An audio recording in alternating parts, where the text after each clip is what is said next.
Award கொடுக்கலான்னு இருக்கோம் sir. ஒரு நல்ல விக்கெட் கீப்பர் பேட்ஸ்மேன் சொல்லுங்க. விக்கெட் நான் இருக்கேன், முஸ்ஃபிகர் ரஹீம். அதான் சார் அவார்டு கொடுக்கணும், நல்ல விக்கெட் கீப்பர் பேட்ஸ்மேன். நான் தான் நம்பர் 1ல இருக்கேன்ல. நீங்களா?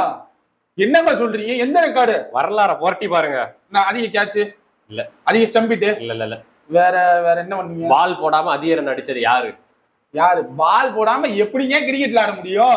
பால் போடாம அதிக ரன் அடிச்சது நான் தான், முஸ்ஃபிகர் ரஹீம். அதாவது உங்களுக்கு அவார்டு வேணும்னு சொல்றீங்க, அதனால புரியாத பேர்ல அவார்டு வேணும்னு கேட்டு நீங்க சண்டை போறீங்க. உங்களுக்கு அவார்டு கிடையாது. ஏன் இதாங்க அவார்டு?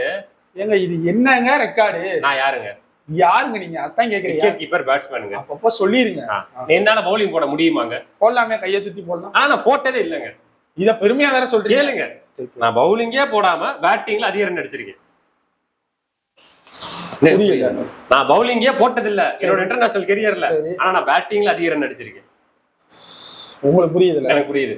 இன்னும் நான் புரியலன்னு சொன்னா திருப்பி கேட்பீங்களா? இவருக்கு ஒரு அவார்டு கொடுத்துருங்க தயவு செய்து. உங்களுக்கு புரியுதுல?